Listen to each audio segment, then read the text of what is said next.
So, if any of you have been on TikTok, specifically art TikTok, for any length of time, you have seen some videos involving this book right here, 642 Things to Draw.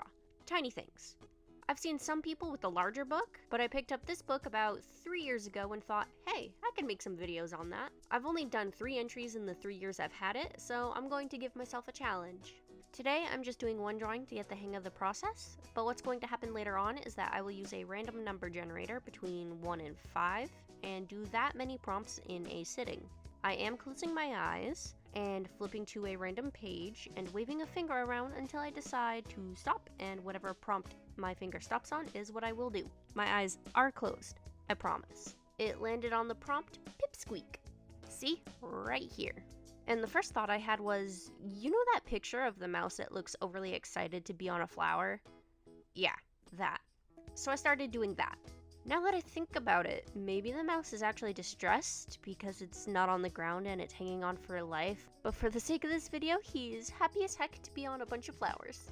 I start with pretty loose gesture drawing where I use a lot of looping lines to get the general shapes down. I'm not worried about details or getting the line work correct yet, and for this one I don't really worry about the line work at all. When it comes to drawing animals, I prefer not to have harsh lines because then the animal becomes too rigid and doll-like and it just looks unnatural. It also enables me to get away without doing the extra step. I'm kidding, mostly. I do try and darken the lines that I want to be considered the correct lines for the piece, but that was when I started running into problems, specifically with the face. The face did not come out right. It took, I think, about 3 different full erasings before I gave up and decided it wasn't a mouse at all, but a teeny tiny bear. An extraordinarily teeny tiny bear. An astronomically inaccurate teeny tiny bear. On a bunch of teeny tiny flowers. Teeny tiny. Yeah. Point is, it didn't look like a mouse and it was really, really frustrating. So I decided it was a bear. But I couldn't just end the video there, or it'd be way too short, and it's short enough as it is, so I looked up other simpler references of mice and started sketching a couple of those, because apparently I need to understand mice better. When I was growing up, actually, my older sister had a white pet mouse. I don't remember its name because I was pretty young, but I do remember it was an absolute cutie and it loved cuddles. We also had 8 cats, so it was kept in a cage and in a room that was usually closed off for obvious reasons.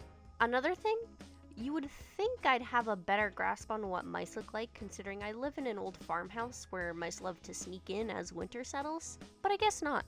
The first reference I used was of a mouse sort of head-on. It was mostly so I could work on the shapes of the head and ears, and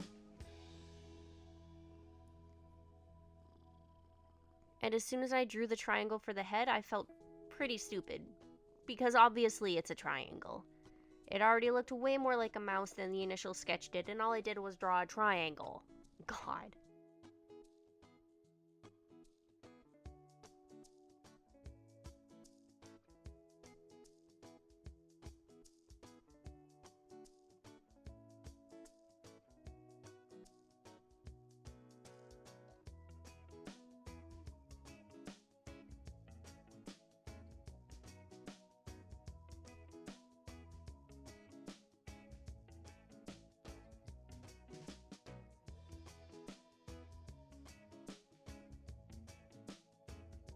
The next reference I used was a side view to get an idea of the body.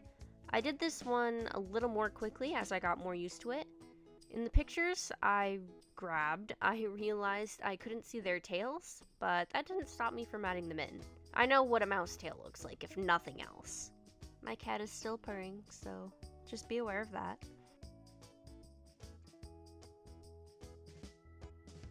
The third one I did in the corner was a simplified version of the previous one because I wanted to fill the space, and I think I've gotten the hang of drawing mice. I wonder if there's a separate mouse prompt somewhere in this book. It said Pipsqueak as the prompt, so I don't know if a Pipsqueak is meant to be something else, like there's a specific thing called a Pipsqueak, but I took it to mean mouse. Though I wouldn't be surprised if mouse was a different prompt entirely. Anyway, here's a close-up of the sketches. I think they came out pretty well for someone who hasn't drawn a mouse before.